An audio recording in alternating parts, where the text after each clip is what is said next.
Hi ළමයි good morning ඔයාලට. ඉතින් ඔන්න මම මේ ඔයාලට පෙන්නන්නේ හිරු නැගෙනහිරින් පායනවා කියන්නේ මෙන්න මේකට තමයි. ඉතින් මං ඉන්නේ නැගෙනහිර පළාතනේ. ඔන්න ඔහම තමයි නැගෙනහිර පළාතට හිර පායන්නේ. ඉතින් මං අද ඔයාලට කිව්වා අද ඉරිදා දවසේ මට මොකද්ද තියෙන වැඩේ කියලා. මං මගේ කලින් බ්ලොග් එකේ මං කිව්වා අපේ කිරියම්මගේ අවුරුද්ද දානේ තියෙනවා කියලා. ඉතින් ඒ දානේ අපි සූදානම් කරේ වැඩිහිටි නිවාසෙට. අම්පාරේ තියෙනවා සරණ වැඩිහිටි නිවාසය. ඉතින් අපි ඒකට උදේ දානේ තමයි මේ අරගෙන යන්න ලෑස්ති වෙන්නේ. ඉතින් ඔන්න අපි හදාගත්තු සේරම ආහාර ටික අරගෙන අපේ අම්මලා යනවා කලින්ම. මොකද අපිට එන්න කියලා තිබුණේ 6:00ට. ඉතින් මෙයාලා යවලා ඊට පස්සේ ඔන්න අපි ටික ලෑස්ති වෙලා අපිත් යන්න පටන් ගත්තා.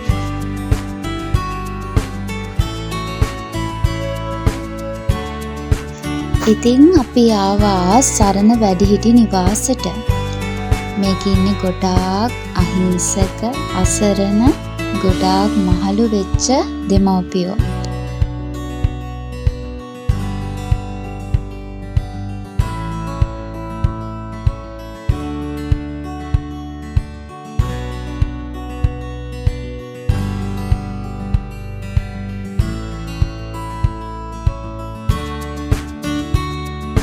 ඉතින් අපි ගිහිල්ලා හාමුදුරුවෝ වඩිනකන් අපිට කරන්න තියෙන දේවල් ටික අපි කරා. බුද්ධ පූජාව සකස් කරලා පූජා කරලා ඒ අවශ්‍ය සියලුම දේ සිද්ධ කරලා අපි හිටිය හාමුදුරුවෝ වඩිනකන්.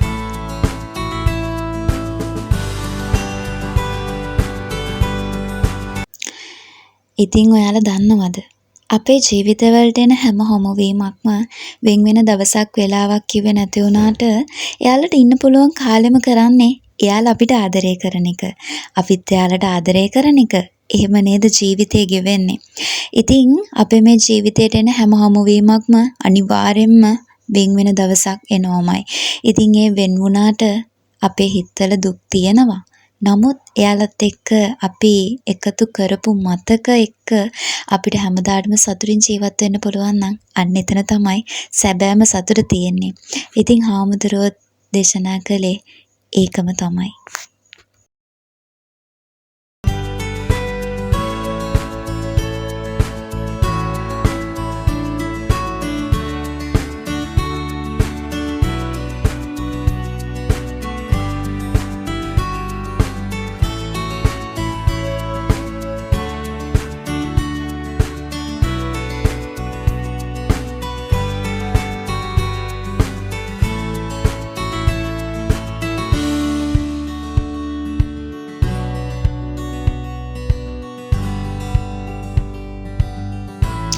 ඉතින් ඔන්න ඔය විදිහට වැඩිහිටියන් සියලුම දෙනාට උදේ දානේ පිළිගන්වලා අපි නැවත එන්න පිටත් වුණා.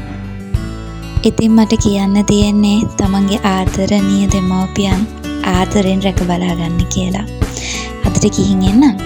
අලුත් වීඩියෝ එකකින් ආයෙත් හම්බෙමු.